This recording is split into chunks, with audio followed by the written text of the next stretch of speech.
We gain strength and courage and confidence by each experience in which we really stop to look fear in the face. We must do that which we think we cannot. This is a quote by Eleanor Roosevelt. Hello and good day. I'm Renee Perry, and welcome to Business Success Starts with Loving Your Work podcast. You can really want to take that leap of faith to love your work and to reach your goals, or do what really matters to you in business, and then you can completely stop it from happening because of something you may believe, assume, and or fear. The Webster Dictionary defines a belief as something that is accepted, considered to be true, or held as an opinion. An assumption is something that you accept as true without question or proof. And fear is an unpleasant, often strong emotion caused by anticipation or awareness of danger. All three of these play powerful roles in our minds and our lives. The National Institute of Health.gov states, and I quote, "Beliefs originate from what we hear and keep on hearing from others ever since we are born.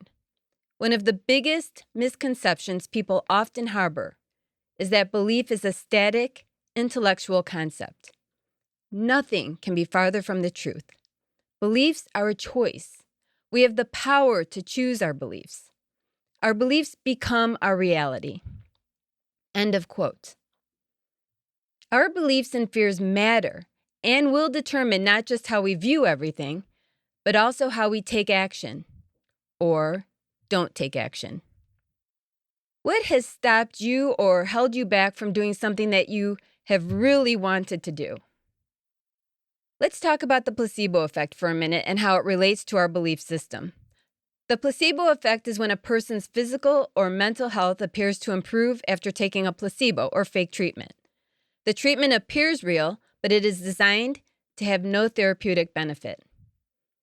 A study led by Professor Ted Kaptchuk of Harvard, affiliated Beth Israel Deaconess Medical Center, and published in Science Translational Medicine, explored the effects of placebos by testing how people reacted to migraine pain medication.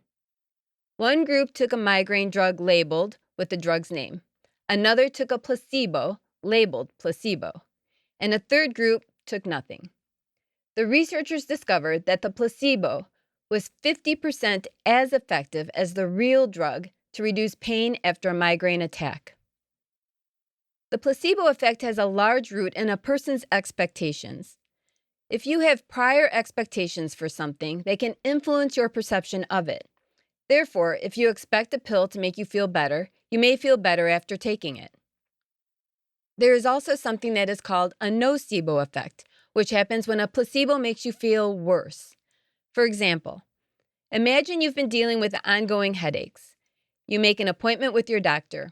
They prescribe you a pill to take every morning, but they warn you to expect certain side effects, including nausea and dizziness. What they don't tell you is that the pill is made of sugar, that it's a placebo, it's fake. Within an hour, you feel the nausea coming on and the room is starting to spin a bit.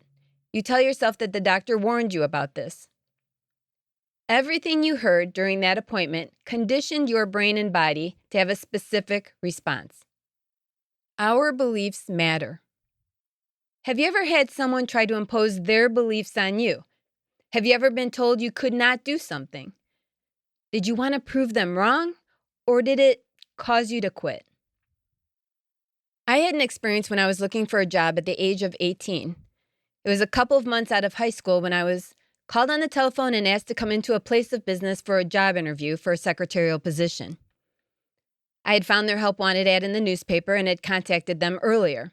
The only way in the early 80s to find a job was through a help wanted ad or knowing someone who gave you a lead. And I didn't know too many people.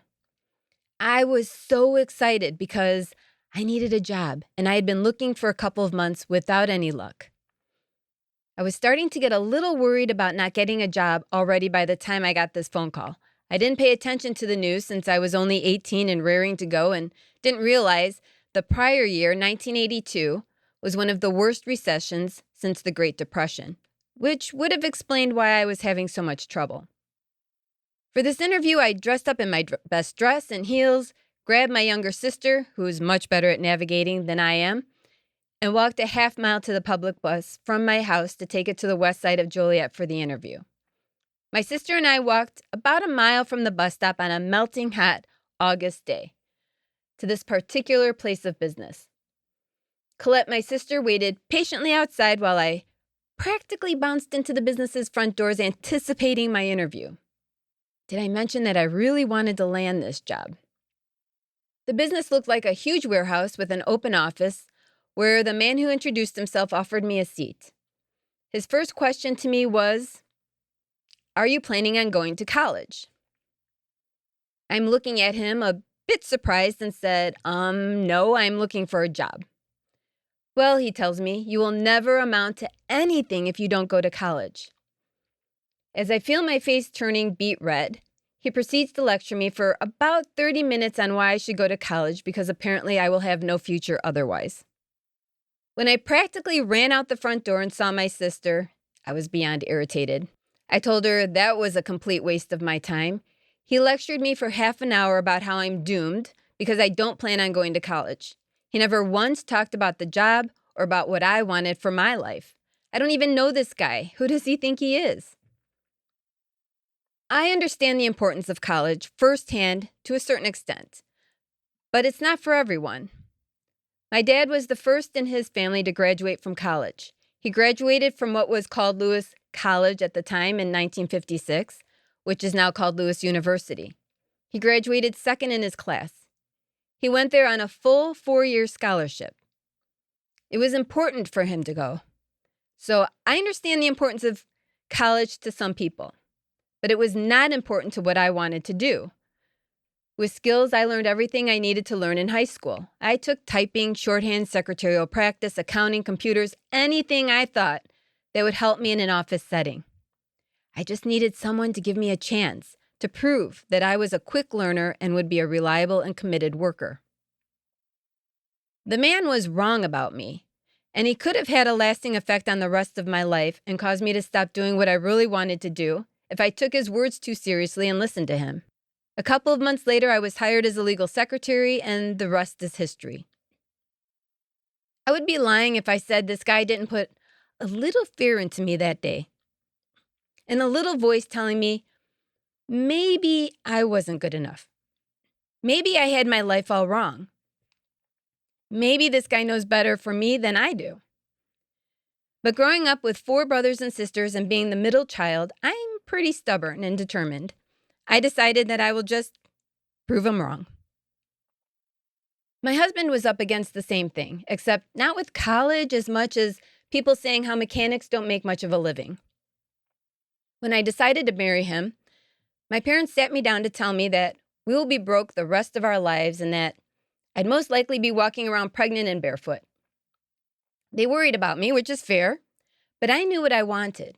I also knew what my husband wanted. I believed in us. Beliefs, assumptions, and fears are most often debilitating. Many of us carry beliefs and assumptions that can hold us back, including, I'm too old for this. I'm too young to do this. This is too hard. No one believes in me, so why try? No one cares. What's the point? And then these beliefs and assumptions create fears within us.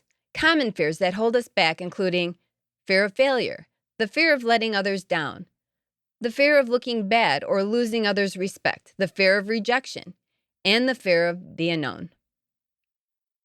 According to a recent survey done in March 2023 from Live Career, a job search resource platform of over 1,000 respondents, 81% said they would turn down their dream job if it involved having to face their biggest fear or phobia.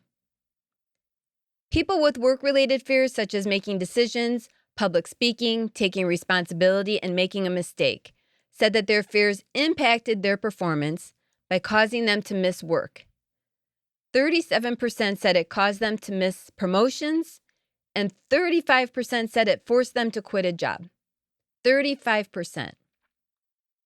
How do you break through what may be holding you back from living your ideal life or business? Let's talk about 3 ways. Number 1, ask yourself, is what I believe true? Is what I believe true. Reassess the beliefs, assumptions, and fears that is causing you worry and concern. Collect information about their validity and try to debunk them. Doing so will start to loosen the control they have over you and your behavior, giving you more freedom in how you operate.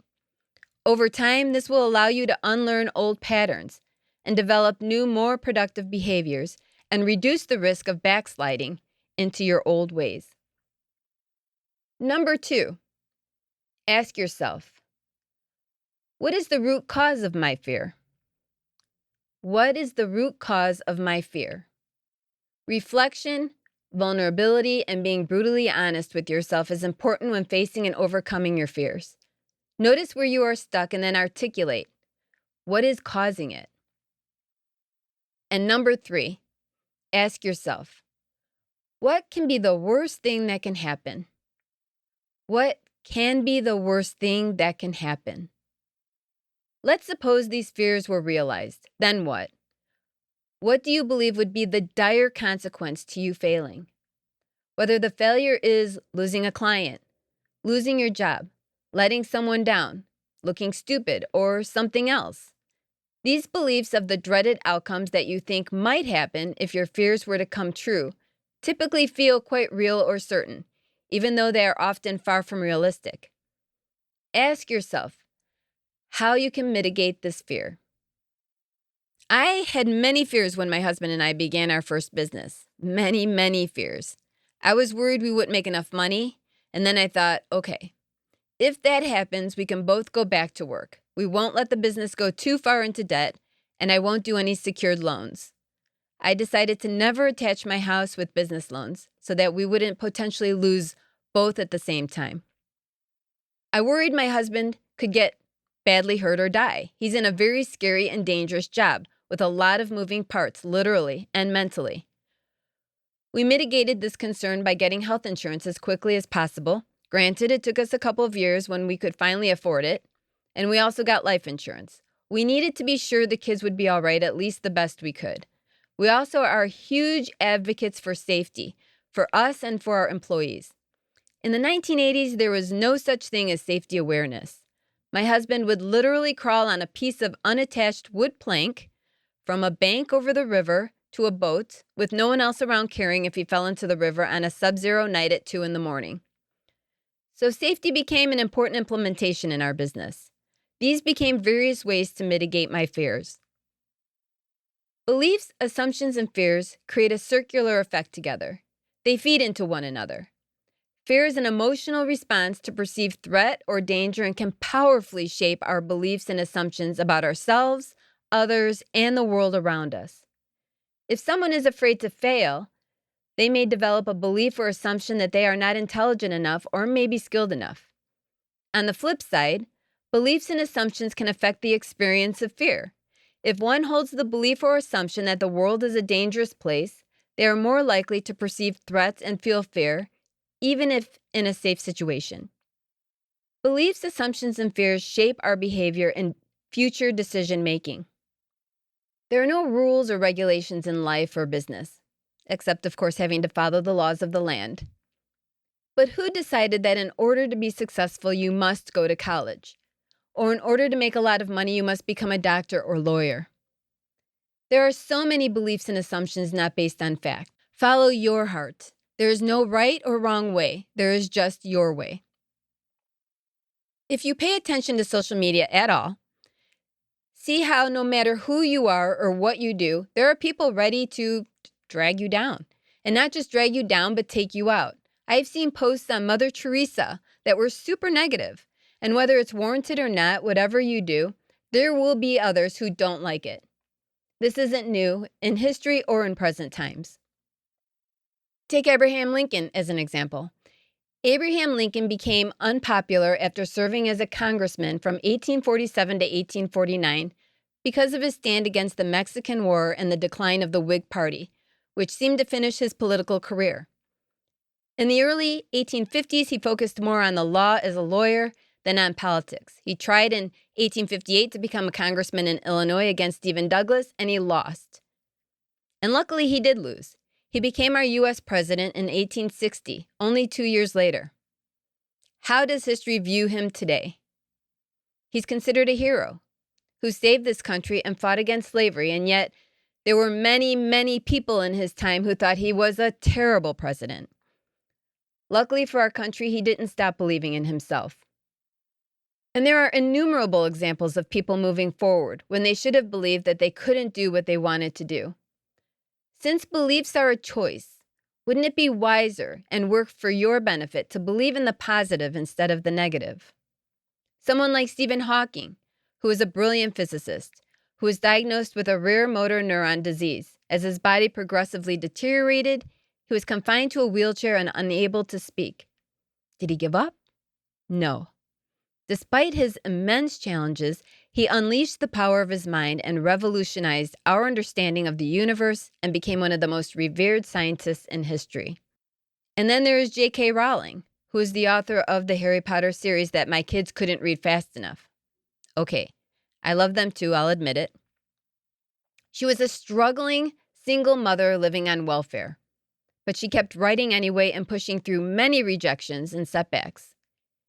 Harry Potter books are the best-selling fantasy book series of all time and the best-selling book series overall, having sold over 500 million books worldwide. It's safe to say J.K. Rowling is no longer on welfare because she believed in herself. As my dad often said, you can please some of the people some of the time, and all of the people none of the time. Beliefs, assumptions, and fears oftentimes hold us back from doing what we really want to do. If you want something and say it's not possible, you are saying you don't want it. An internal conflict is created. You can't create what you don't decide you want.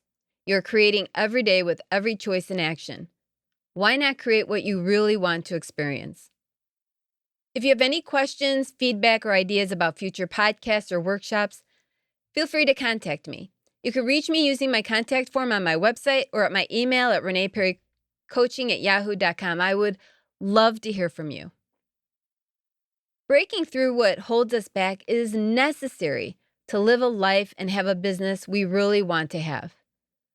When you are loving your work and you show your uniqueness in how you do what you love to do, and you have a clear plan on how to get where you want to go, and then you break through what is holding you back.